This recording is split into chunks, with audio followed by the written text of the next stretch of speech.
Hey everybody, it's Romania Black, and we are on episode 24 of Monster. The last two episodes have been insane. We had like a whole episode. Well, episode 21 was crazy with Nina and Mueller, and then episode 22 was all about Lunge and his whole dive off the deep end, and then episode 23 was Eva's dive off the deep end. So I'm like, everything is crazy right now. It's like everything everywhere all at once. And these episodic episodes, I know they are going to thread together at some point, but we just haven't gotten to that point yet, right? So I'm waiting for the shoe to drop. I'm ready for it all to connect together, and we're just not there yet. So yeah, before we start, I did have a comment from Mr. Sinos that I thought was pretty good to go back, way back in episode 20, when Timma was meeting with the couple that were looking for their son. They went to a restaurant and had a wine called Forster Ungauer, however you want to say it. And what that Forster obviously means monster, or Forster means forest in German, but Ungehauer, as Sino said, means monster in German. I was like, oh, the wine was named after the monster. Just another little thing to tie everything together. I thought that was really, really good. I liked that a lot. So thank you, Mr. Sinos, for pointing that out. But yeah, I don't watch the previews at the end of each episode. Whenever I stop it in my reactions, when I stop it for real.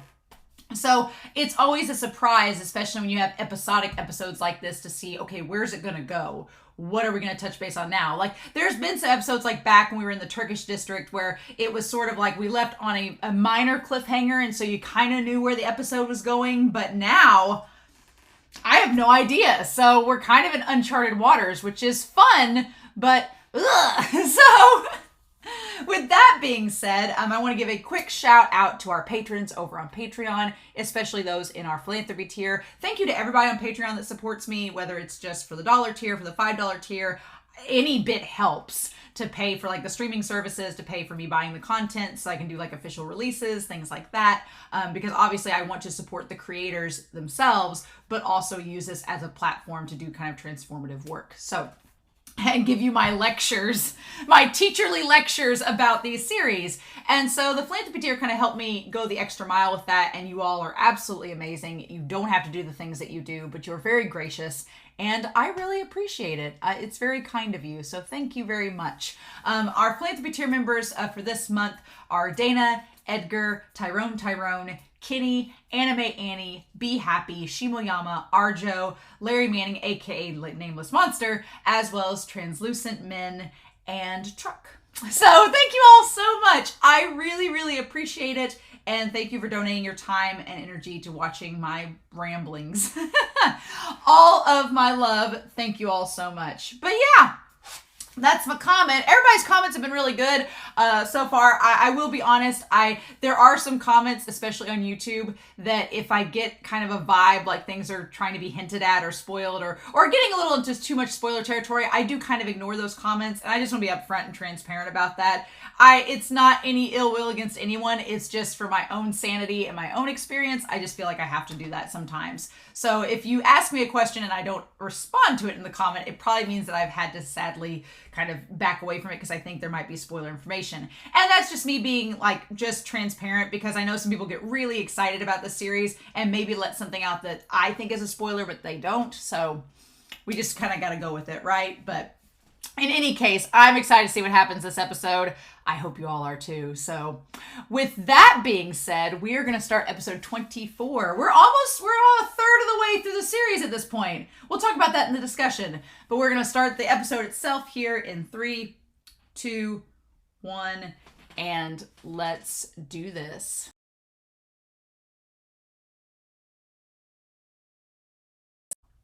Oh,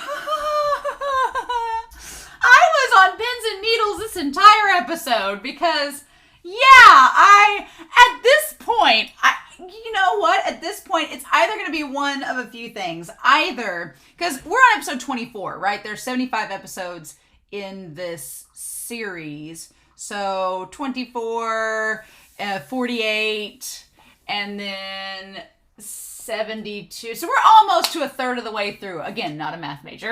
English teacher, not math teacher. Different sides of the brain. We're almost a third of the way through the series. And what I was going to say before I started the reaction is that it kind of feels like the end of the first act almost. We've set up all of our main characters, the ones that are in the OP.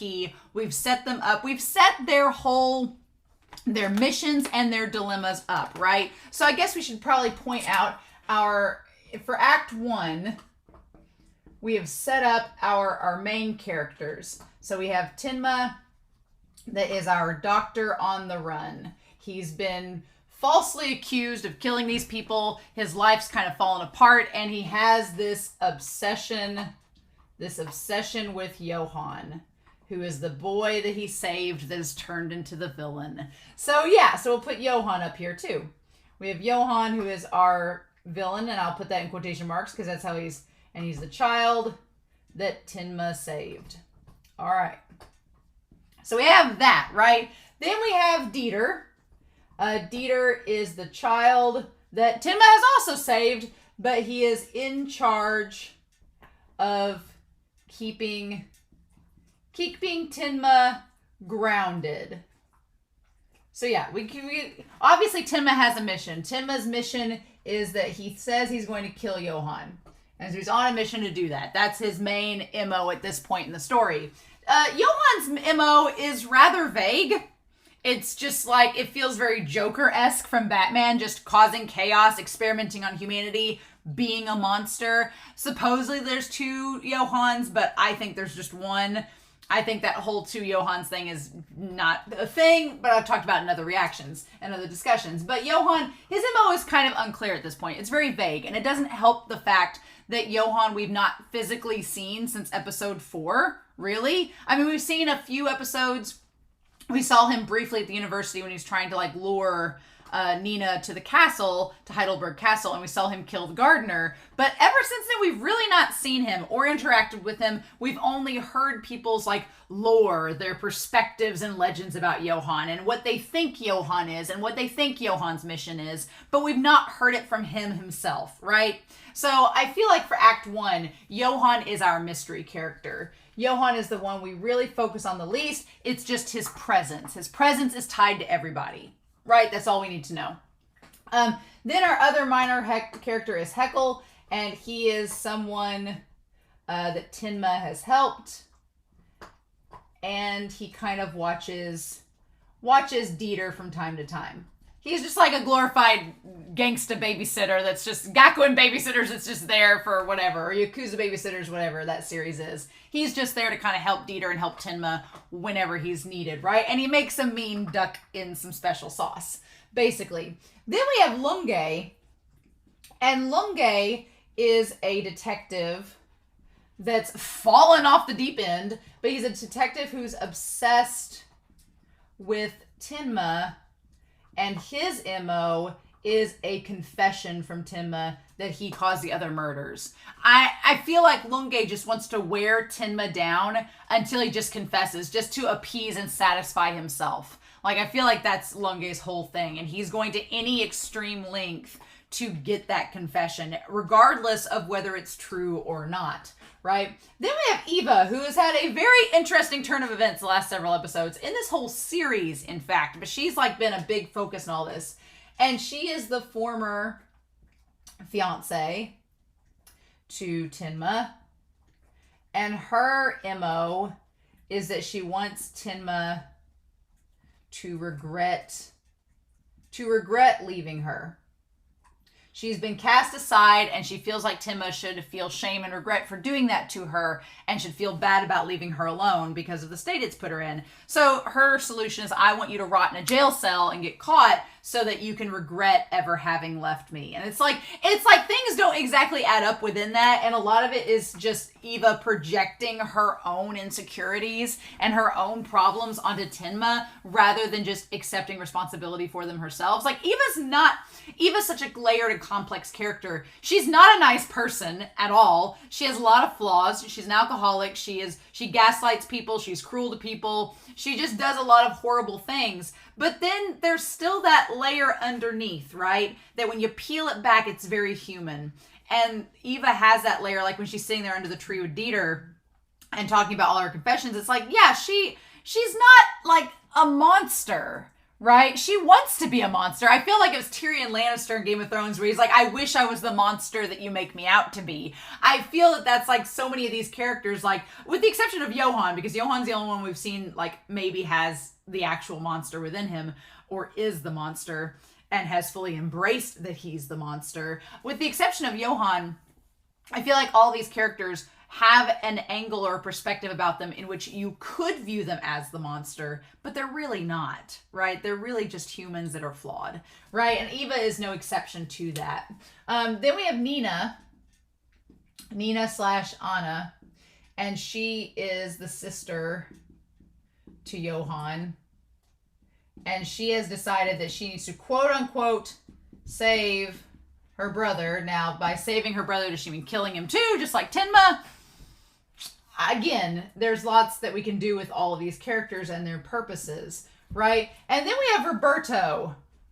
Roberto, who is seemingly tied to Johan and wants to erase any evidence of him.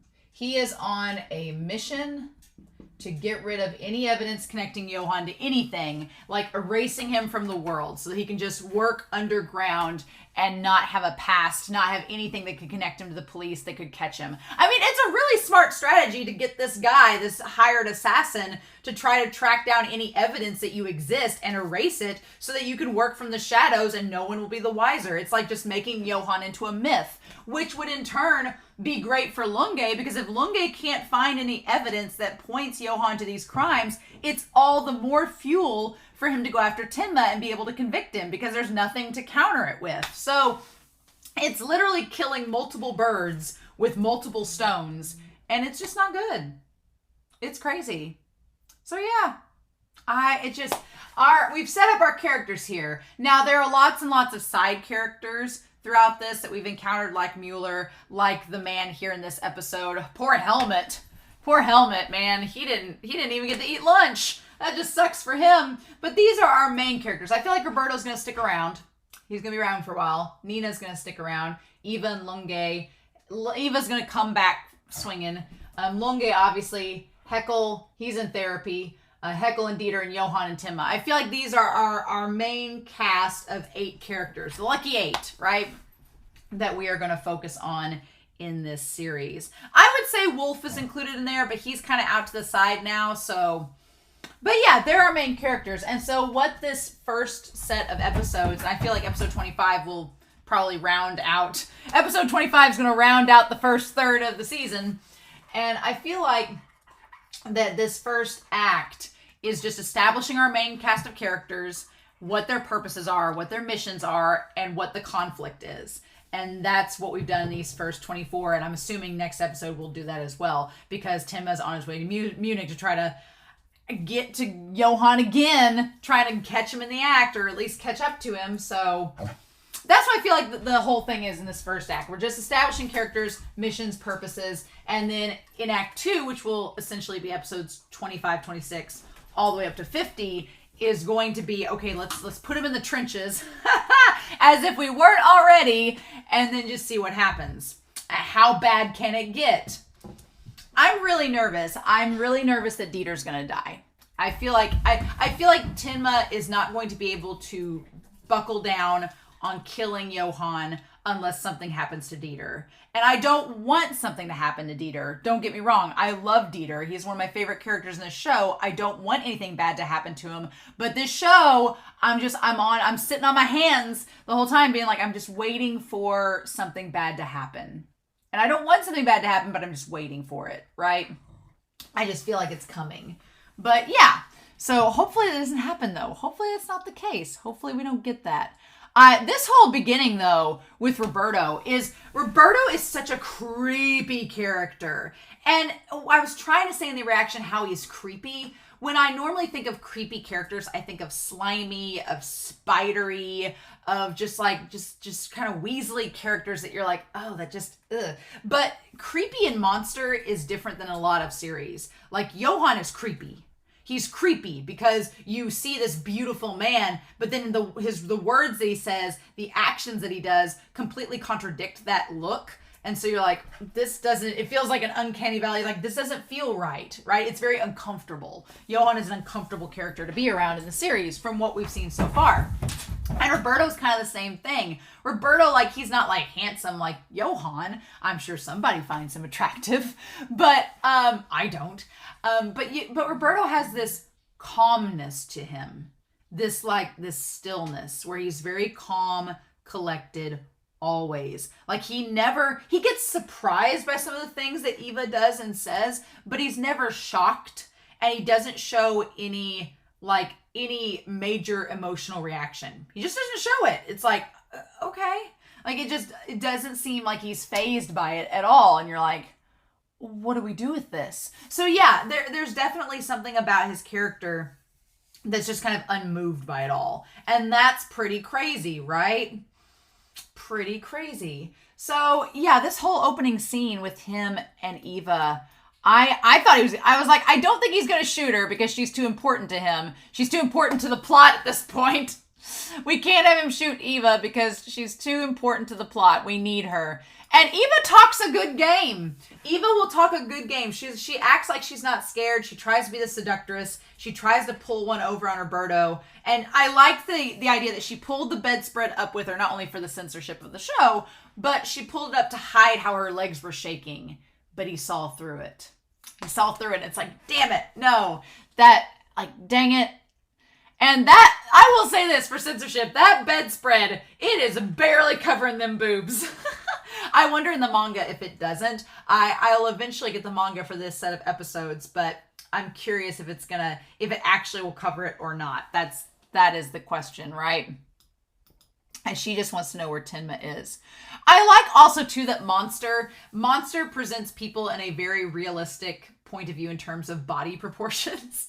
I'm so used to watching like Kyoani films like Free, where it's just everybody's like ripped 15-year-olds, or like Attack on Titan where the ODM gear is giving them like giant like ripped Chad bodies, and I'm like, that's cool, it's aesthetically pleasing, but it's not realistic, right? Or maybe it is for those conditions. I like in this that Roberto's a fit guy, but he's got some tone on him, some flesh on him, right? He doesn't seem like just a jacked up guy, right? And she just wants to know. I love the idea when when Eva and Roberto look at each other and they're just kind of like staring each other down. It's so quiet. I feel like Monster is one of those last series that really does like a moment like this, and it makes it work so effectively. I don't know if you could see it in a modern anime as much. And then Roberto finds her fascinating because he's like, she puts on this big front and talks this game, and she's got balls, and he's kind of impressed by that. Interesting. And he thinks that she does fool him by saying she wants to go find Tenma. She knows that he's going to kill Tenma when he finds it. That's the thing. That's the thing. He's like, she realizes that when Roberto finds Tenma, he's going to kill him because Johan, which is so fascinating, right? Can we talk about that? It's so weird that there's like Johan, okay? Johan has met Tenma, right? Johan has met Tenma and spared him. He had a gun. He shot Junkers 3 times. He could have shot Junkers like twice and he would have been dead, and then shot Tenma. And that would have been the end of it, right? But he didn't. He spared him. And my thought this entire time has been that Johan has wanted to torture Tenma. Like in this twisted, weird way. He's like, you saved me when I told my sister to kill me. So now that you saved me, I'm going to ruin your life. And it's like, why? But I just feel like Johan is just torturing Tenma, dangling the carrot in front of him while simultaneously taking a blade and cutting him slowly over time. I feel like that's what Johan's plan is. But it's funny because like Johan didn't kill him, he let him go. And all of these henchmen who are supposedly tied to Johan and doing things in his name are trying to kill Tenma. And I'm like, does Johan really want that? I don't think he does. And I think that that's why Johan had to go to the mansion with Wolf and them in it to kill all the other guys, because he's like, you guys aren't doing what I want you to do. So now I have to kill you so I can get my way. It's like, but yeah, Roberto clearly wants to get rid of Tenma. And Eva's like, no. I don't want to kill Tenma. I want to make him suffer. She's like, if we just kill him, that's too much. Which is so weird because I thought she told Lunge that she wanted to track him down and kill him. Otherwise, she wouldn't be satisfied. So she's changed her tune a little bit. Or at least from talking to Lunge, she's changed her tune. And so Roberto knows quite a lot about Tenma. Roberto knows quite a bit. He knows that Tenma is an underground doctor. He also knows that there's a man who is the number 2 in the syndicate. And what did he say here? He said there was a guy that was number 2 in the syndicate. The boss there attacked the man. He got away with a few injuries. A few injuries! He had to have major surgery, and that was a few injuries. I was like, okay, so Johan, let me put on here. So Johan attacked the man at the mansion. Okay. That Tenma treated. It seems like it was to lure Tenma to the mansion to treat him so that Roberto could come up there and attack him.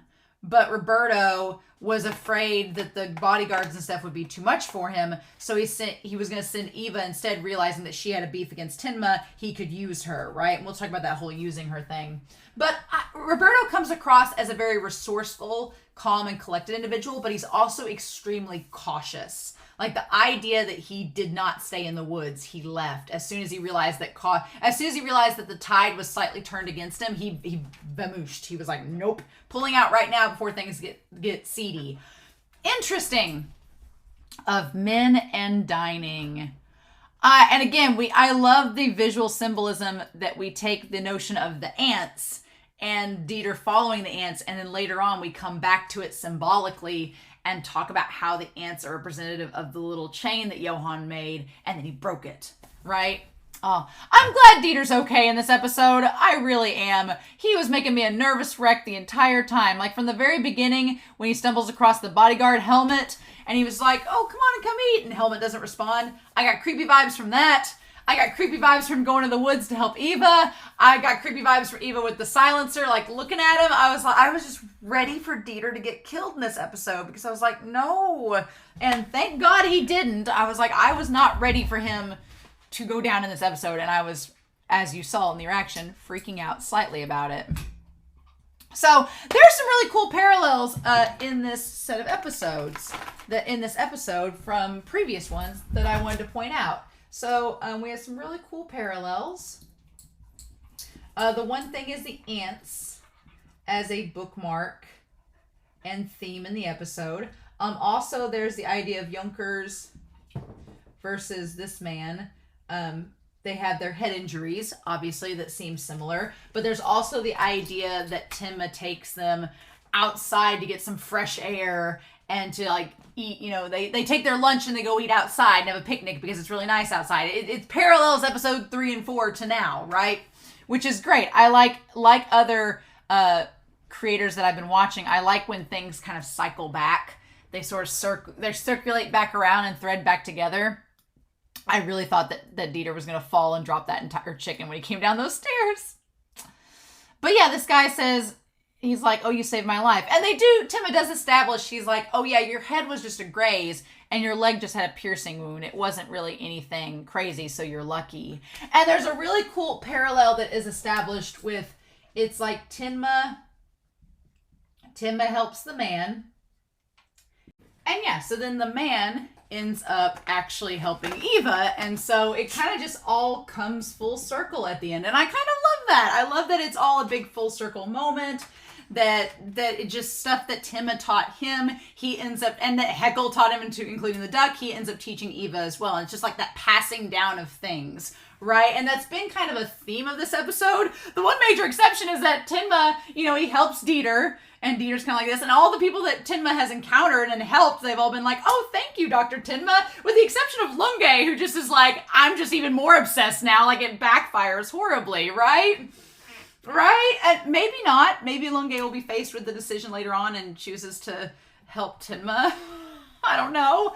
But We'll talk about Eva in that last scene there too. We'll talk about that. But man, this show just really knows how to like get you in the gut, because, you know, not only did we figure out Hegel's a good cook, but we figure out that this guy here, the number 2 of the syndicate, like never had a good life. Like his wife and child were murdered, his siblings he turned on, like he had no friend. His only friend was Helmut, and now Helmut's dead. It's like, damn it. Like, this show doesn't let anybody have a break. Nobody can have like a happy ending, right? Except maybe Hugo.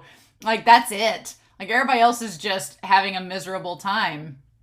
And so, okay, we'll talk about the bank. So the bank is basically where all this money laundering was going through, right? And so 5 years ago, when Johann was 15, they started this bank that apparently now has millions in money laundering. So basically establishing Johann has funds. Johann has access to money and people who like money and will do anything for money. And that's rather dangerous, because that's establishing like he can use people, like he could use assassins and things like that and promise them money to get what he wants. So that makes Johann a very dangerous character. And again, we talk about how Nina and Tinma have this thought that there are 2 Johanns. I'm like, no. Maybe, you know, if it is still symbolically the idea that we all have a monster inside of us, sure. But in Johann's case, like did he just sit at home with amnesia about this bank and until the monster Johann came back and was like, oh yes, this evil syndicate? No, he's been working on this syndicate and everything the whole time. Like, there's not been like a Jekyll and Hyde scenario where he had no clue what he was doing that was wrong, and then suddenly he transforms and does something bad. No, this is very much establishing that Johann has been working the system and premeditating this experiment for years. Because he sets 5 years up, he sets this bank up, right? He basically spends, how does he describe it? He says he spends 5 years setting this bank up. Just like a real bank, they ran a business, allowed people to borrow money. They made millions in 5 years. However, this year, the top man who ran the organization suddenly disappeared. And then it was chaos beyond comprehension. The people left started fighting over the money. And most of them died, and the organization was destroyed. Which is a parallel of Kinderheim. So in Kinderheim, you had this organization trying to like make child soldiers, and Johann rose to the top of that as their golden child, and in the end set it up to where he sat on his throne and watched them all kill each other. And here with the bank in Munich, or Munich was the last place that Johann was at, he did the same thing. He spent 5 years setting up this bank and all of these like this web of command, and then Johann was like, bye, figure it out for yourselves. And it just divulged into chaos, and they all killed each other the same way. So it's like he just sets up these little webs, these little tracks of ants, and then he tosses something in the way and sees what happened. It's all a big game to him. And I don't know if I can buy the idea that there are 2 personalities in that scenario. I don't think I can buy that idea. I think Johann is just the way Johann is, and Nina is trying to give an excuse, and Tinma is trying to pursue an excuse for him being a human being, and it's just, I don't know if it's gonna work. And it almost seems like he's doing the same thing with all of them now. He's setting up this web of Lunge and Eva and Johann and Tinma and Dieter and Heckel, and just setting everything up for them all to like just go at each other. What do we do with that, right? So I like how Tinma's reaction through all of this was very interesting, because I was honestly expecting a bigger reaction from Tinma.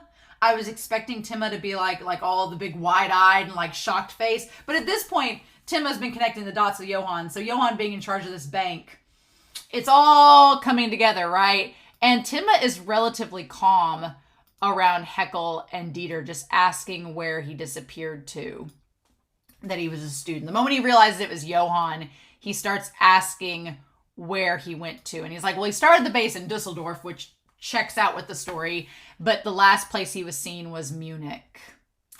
Yeah, I heard the men who had their eyes on the money left for Munich. And Heckel's like, what's wrong, doctor? Like, Heckel doesn't really know much about Johann. at all. So he doesn't really know this whole side of Tenma's mission, but Dieter knows. So it's so fascinating, right? And then I like that Tenma's like, can we just, he tries to kind of change the subject and say, can we get Helmut to come up here and have lunch with us? And the guy's like, oh no, he's my bodyguard. And again, Tenma, it's not really Tenma's fault that Helmut dies.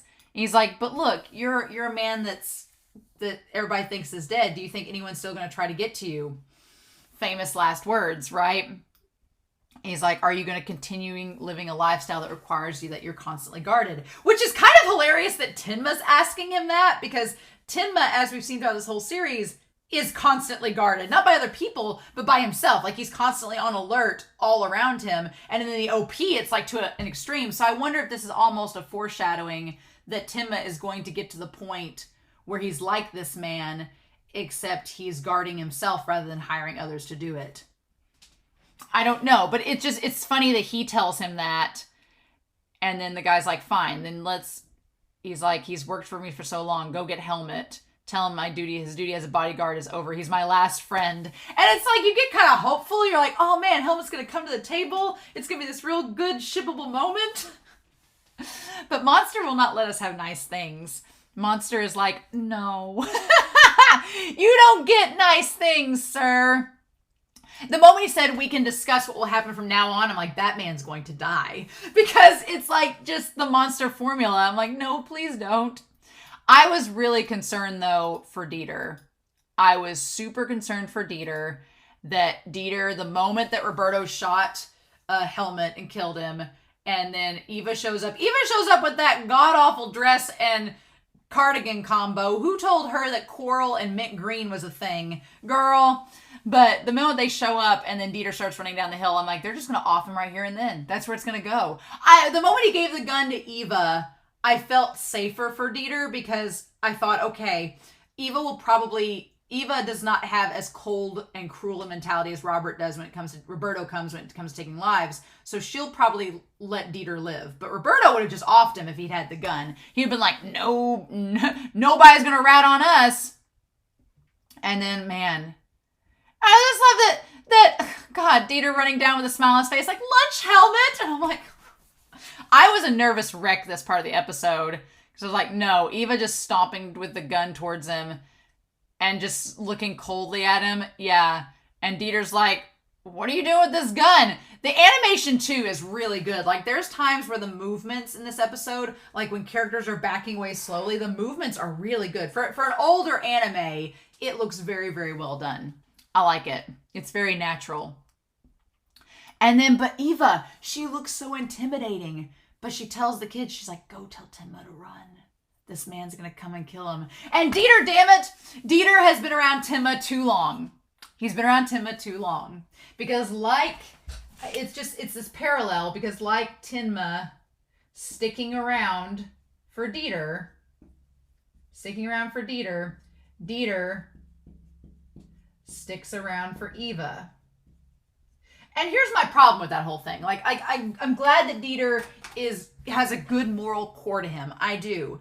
But Tenma is a doctor, an adult and a doctor. He can do surgeries. He can perform first aid. He is an adult. He has a gun on him. He can defend himself. He has all of these things going for him. Dieter is a child that has nothing. Dieter's only resource is the fact that he's somewhat street smart, has a soccer ball, and that's pretty much it. Like, he does no way of defending himself in this moment. And he's just a kid. He doesn't know how to do first aid. He doesn't know. So him imitating Tenma is dangerous. Not that it's a bad thing, but it's dangerous. Like, it could get Dieter into trouble. Like, Dieter lucks out in this episode, but the whole time I was thinking, you are in over your head, Dieter. You're going to get hurt. And then she gets shot in the leg. It's like, oh my God. The moment she tells him to run and doesn't shoot after him, she gets shot in the leg. And Dieter doesn't leave her. Which in the end ends up being a good thing because it gets Roberto cautious, and Roberto, who we've established now as someone that doesn't take risks, ends up leaving, right? During this whole shootout, which, good thing, because the moment Tenma showed up to rescue her and was like standing in front of her, I was like, Tenma, get out of firing range, do something, crouch down, get her away from a tree, do something. I was like trying to like get them out of the picture so they were safe, but then we find out Roberto's gone, so it didn't end up mattering anyway. But man, just the tension of this episode and just getting someone up, just like the tension of Dieter and the conversation between Dieter and Eva is so good. What I like is that Eva is actually really good in talking to Dieter. Like, she treats him a lot more than just like a kid, right? She gets onto him for calling her old lady all the time, but she doesn't treat Dieter like a child. And I kind of respect that about Eva, because I feel like Eva, we've seen her fly off the handle so easily with other characters. Like, we've seen her with grown men, like, fly off the handle and just be flippant and be crazy. And she does laugh kind of crazily here, and Dieter's like, what's so funny? Like, she does kind of fly a little bit off the handle, but she restrains herself a lot. And it could be that she has a gun wound in her leg, and that's kind of, preventing her from being too sarcastic. But I like that she treats Dieter with maturity, which is interesting. And they have like a legit conversation. And Dieter, I love the dialogue in that conversation because it's very realistic for a kid to say, but there is like an edge of, Dieter is older than his years because he's had to grow up real fast in the world that he's living in. And he asks who he is. She says Roberto. Like, she gives him enough information. And he keeps asking if she is a friend of Tenma. And she can't answer that question because I don't think, with her main objective, I don't think she considers herself a friend of Tenma. I think she's trying to get him in jail to feel bad for leaving her. So is that something a friend would do? No. But then the part where he asks, like, is she Tenma's lover? And she's just like, well, we were. Like, Dieter brings up some sore spots for Eva, but she never yells at him about it. She never gets on to him for bringing it up or says, oh, shut up, don't mention it. Like, she never does that. And I thought that was really impressive for her character because I was expecting her to be ridiculous, but she wasn't. She was grounded. And that is something that's kind of, other than telling him to not call her old lady, it's neat. And I like that they have this open conversation. It's so honest. And she says, do you like Tenma? And Dieter's like, I love him. It's like, oh. And I think that's what allows Eva in this moment. Dieter is so upfront and honest. He's like, I love Tenma. He's like, like a parent figure to him. That she's like, okay, you and I both love him. Why do you love him? And then Dieter, who probably is, he's a kid, he can't really articulate. He's like, why do you like him? It's a very kid thing to say. And then she's like, oh God, I'm losing blood. I can't quite answer that question. And she doesn't answer it. And I feel like that's going to be something that comes back later. If Dieter and Eva meet again, I feel like that's a question that she needs to answer. Like, why did you like Tenma? What did you like about him? And the thing about it is, maybe she herself doesn't really even know. There's the thing about it that Tenma was a kind-hearted, well-to-do, intelligent man. Like, he was the total package, and she let him go because he couldn't give her the money that she wanted and the status that she was going to want, right? He wasn't going to be able to give her the status and the prestige, which very much ties into this episode being about money and its power over people, right? Like, Eva was a victim of that herself. She fell prey to the power of greed and money and status. And when Tenma, who is a total package, has everything going for him, couldn't give her that elevated status, she dumped him. And then, like Job in Arrested Development, realized the huge mistake that she made, but it was too late. It was one of those things where she couldn't go back to where she was before. It was already, the rug had been swept out from under her and it wasn't going to be put back down. And she regrets it. But I think even she is trying to figure out for herself, like, was I really in a relationship with this man only for the money and the status and for the privilege I thought I was going to get? Or did I really love him? I feel like in this episode, at this point, she's contemplating it herself and how to articulate it. And she just can't find a way to say it to Dieter just yet. But I'm hoping she gets to the point where she either admits that she's figured it out or she realizes that she never really loved him. She just wanted the status. And she's more mad about the fact that she didn't get what she wanted and was abandoned than the fact that she loved him and lost him. I don't know if what we'll get with Eva out of that, but... And then here's the thing. Dieter's like, okay, well, you got him. You found his weakness. You have those photos. And she's like, that's a lie. So either she got rid of the photos and doesn't actually have them and it's all a huge lie, or she has the photos hid somewhere, but she's not called the agency to notify them that if something happens to her, they're to release them. So she's lying about something with the photos. We just don't know the full extent of it. She just says it's a lie. So is the whole entire thing a lie? Is she just throwing away the photos, or does she still have them? We don't know that. But what she's concerned is the fact that Roberto might not fall for it. And she tells Dieter to leave. And he's like, no, Timma's going to come. And she says, Timma's not going to save me. And Dieter's like, yes, he will. I believe in him. Like, Dieter has utmost faith in Timma. And Eva does not, because she doesn't think she's worthy of any love from him. And then, man, and I just like that Timma behind the tree is just like, what the fudge? Timma's like, the last person he expected to be there was Eva. He's like, first Lunge, now Eva. Like, that's the last person. But Timma, like, he's concerned. He does seem concerned about her when she says that when Dieter says she's bleeding. And Eva says, I don't want you to die. My dream is to hand you over to the police alive so that you will be ashamed and you can rot in a jail in shame. And Timma at this moment, like, his eyes quivering, everything, he's just like, damn it, son of a bitch. He's like, this is all, like, this part of his life that should be behind him lingers and it's still there. And he's like, what can I do? He's like, I don't love you anymore. I don't want to be around you, but you keep bringing this back. It's like, she's like, I want you to rot in a cell in shame while you regret ever throwing me away. Like, just her pride. And Dieter's like, stop talking. And then Timma's like, what do I do? But regardless of Timma's emotions and personal feelings for or not for Eva, he's like, I still have to save her. It's my job as a doctor. It's what I've got to do. So he gets Dieter to get to the point where he can go in there and help and try to find, and that the look on Dieter's face where he's like, can you tell me where the bad man is? And Dieter's looking around and he's freaked out. He's like, I don't know. That animation is so good. Like, in the moment, I was as terrified as Dieter is in that moment, because it's like, you don't know where Roberto is and it's so quiet, but everybody's speaking so loudly, revealing where they are. It's like, it was just stress, the episode. And I feel like this is not nearly the end of that, right? And she's like, I don't want you to die. And the funny thing is, like, she doesn't want Timma to die out of pure spite so that she can see him rot in jail. But is that really what she thinks? Is it really? Is it really? And then she sees him right before the end. Right before the end, she sees him and him in front of her. And then we wake up to the lunch and she's in the wheelchair instead of him. He's up on crutches now and she's in the wheelchair.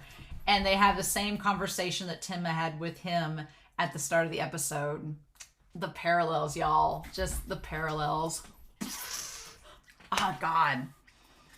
And he healed her leg. And then I'm glad they had some ladies' clothes lying around. Good that they did. And I like that this man, like, calls her lucky just like Timma called him. And he says, the man that shot you was a professional assassin. He was calm when he tried to come to the cottage, but there's only one way to get in, like Dieter said.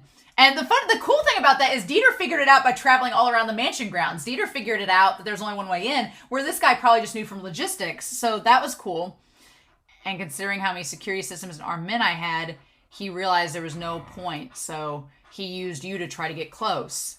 And again, I do feel bad for Eva, because despite all the bad that she's done in this series, it sucks that every other man in her life except Timma has to some extent used her. Even the gardener, who was kind of a nice guy, was using her for a little bit because his wife had left him, so he was kind of like, lonely himself. Every man except Timma has used her. And I think that's what frustrates her the most, is that she can't find another Timma. It's like lightning in a bottle. She's not been able to find another man that isn't afraid to use her. Except maybe this guy. This guy, despite being the number 2 of a syndicate, he might turn out to be a decent man. But, even Lunge used her to find stuff about Timma. So yeah, he predicted no one except a lone woman would aimlessly stop by to visit could ever get in here. So yeah, and I hate it for Eva that she feels like she's used. And so he left. And yeah, and again, in true fashion to everyone around her, everyone's left her. Like Timba's left again to go after Johan in Munich. Roberto left because he got too scared. Like everybody's left her except for this guy. This guy's like, you need to sit down and have a meal with someone.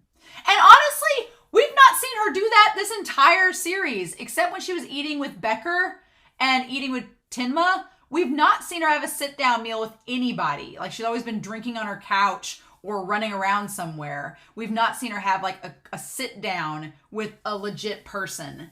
And there not be an ulterior motive. That even the stuff with Becker was to find stuff out about Tinma. So there was an ulterior motive there. So yeah, she's not had just like a sit-down dinner with somebody with nothing ulterior on the table. Until this moment.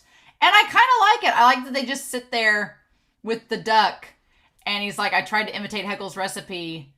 And it's just this moment of them sitting together, eating in quiet, right? It's just, and it's what they both need. Like something that the man took for granted that he never had. He never had the dining table and he always wanted it. And he just got caught up in the rat race outside of that and lost sight of that original simple goal. And then we connect it to Eva, who, you know, herself, her simple goal, she just wants to be loved without being used. And she's lost sight of that. She got so greedy and caught up in the rat race herself of being, you know, the director's wife or whatever, that she forgot that very simple goal until it was almost too late. So, the parallels, everything in this episode was wonderful. And it was tense, it was scary, it was a lot of things. So I really enjoyed this episode. It was good to get a monster episode that gets some good discussion generated. Back in full swing, right? While still being absolutely terrifying.